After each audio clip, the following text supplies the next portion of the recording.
ఓం శ్రీ గణేశాయ నమః. శ్రీ గణేశ పురాణం 86వ అధ్యాయం. స్కందోపాఖ్యానం.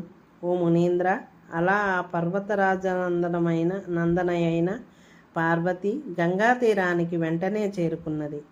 అక్కడ ముద్దులు మూటగట్టే ఆ చిన్నారి బాలుణ్ణి చూడగానే ఆమెకు స్తన్యం ధారగా స్రవించసాగింది. అతన్ని ప్రేమతో ఆలింగనం చేసుకొని ముద్దాడింది. అప్పుడు గంగాదేవి, వీడు నా కుమారుడని పలికింది. అగ్నిహోత్రుడు నా కుమారుడు అని కృత్తికలు వచ్చి, ఓ పార్వతి, ఆ బాలుడు మా గర్భవాసాన జన్మించాడు కనుక మా కుమారుడేనన్నారు. ఇలా అందరూ పరస్పరం వాదులాడుకుంటూ కైలాసంలో ఉన్న పరమేశ్వరుని సన్నిధికి చేరుకున్నారు. అప్పుడు పార్వతీమాత ముద్దులు మూటకట్టే ఆ సన్ముఖుడిని ముందుగా తన చంకనెత్తుకుని కైలాసంలోకి ప్రవేశించింది. అప్పుడు ఆ పరమశివుడు ఆ బాలుణ్ణి తన తొడపై కూర్చుండవేసుకుని మంత్రపూర్వకంగా అతడి తలను ఆగ్రానించి పరమ సంతోషాన్ని పొందాడు. అప్పుడు అగ్ని కృత్తికలు గంగా శంకరునికి భక్తితో ప్రణమిల్లి తమ తమ లోకాలకు వెళ్ళిపోయారు. అప్పుడు శివుడు పరమేష్టిని దేవగురువైన బృహస్పతిని రావించి ఆ బాలకునికి నామకరణం చేయవలసిందని వారిరువురూ ఇలా ఆజ్ఞాపించారు. ఓ శంకర, ఈ బాలకుడు కార్తీక మాసంలో జన్మించాడు గనుక కార్తికేయుడన్న నామం ఇతడికి సార్థకమైనది.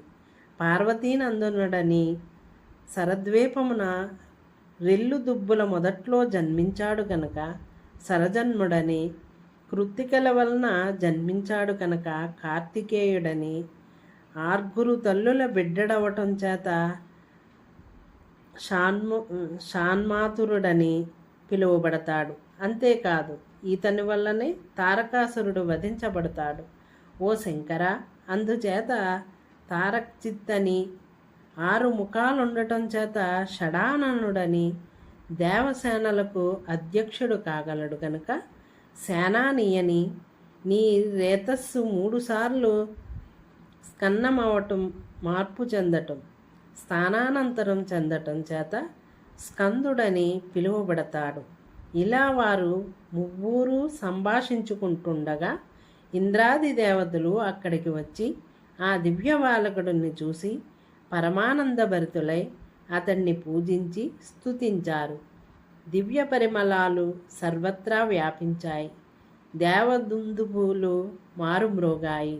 ఆ దేవతా సైన్యాలు ఆ శివసుతునికి నమస్కరించి, ఓ దేవా, నీ వల్లనే ఆ త్రైలోక్య కంటకుడైన తారకుని వధ జరగాల్సి ఉన్నది. కాబట్టి నీవు దేవసేనాధిపత్యం అంగీకరించి లోక కళ్యాణం చేకూర్చవలసింది అంటూ అతన్ని వైదిక మంత్రాలతో అభిషేకించి అనేక విధములైన సంభారములతో అతడికి దేవతల సేనానిగా పట్టాభిషేకం జరిపించారు.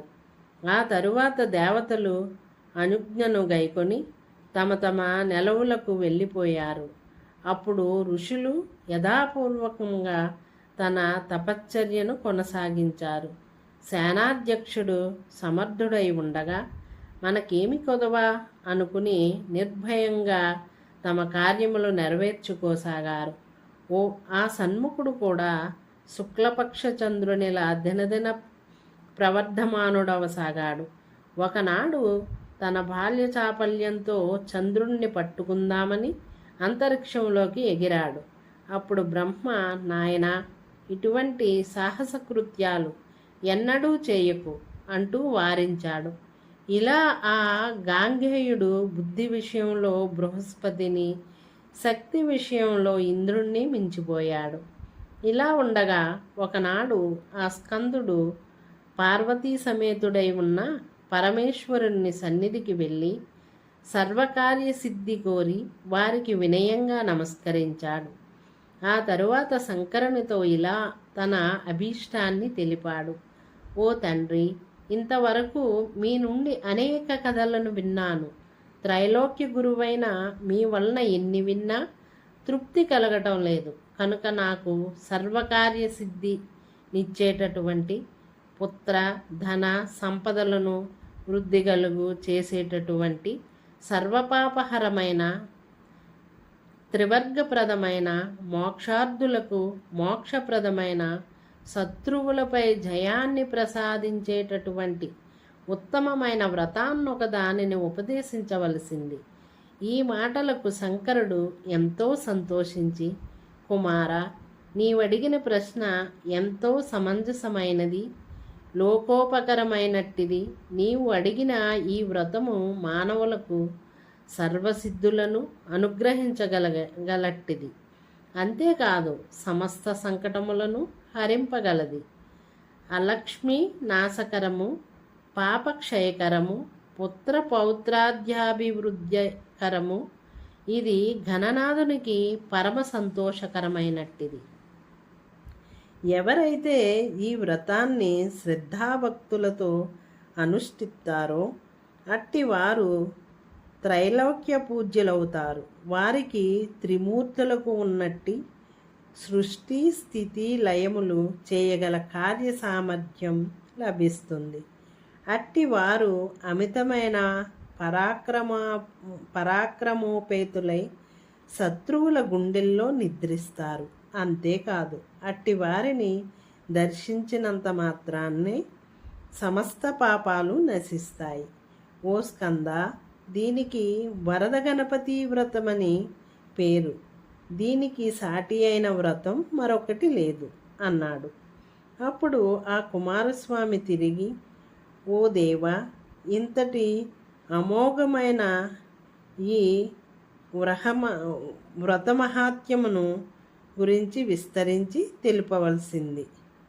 అంతేకాదు ఈ వ్రతాన్ని ఏ రోజున ప్రారంభించాలి, దీని విధి విధానం ఏమిటి, దీని వలన కలిగే ఫలం ఎలాంటిది, ఇంతకు ముందెవరు దీనిని ఆచరించారు, వారు ఎలాంటి ఫలం పొందారు, ఈ వివరం అంతటిని నాపై నీకు అనుగ్రహం ఉన్నచో విస్తారంగా చెప్పవలసింది.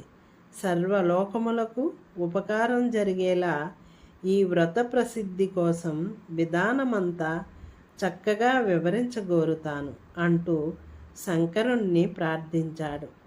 ఇది శ్రీ గణేశ పురాణం ఉపాసనాఖండంలోని స్కందోపాఖ్యానం అనే 86వ అధ్యాయం సంపూర్ణం. ఓం శ్రీ గణేశాయ నమః.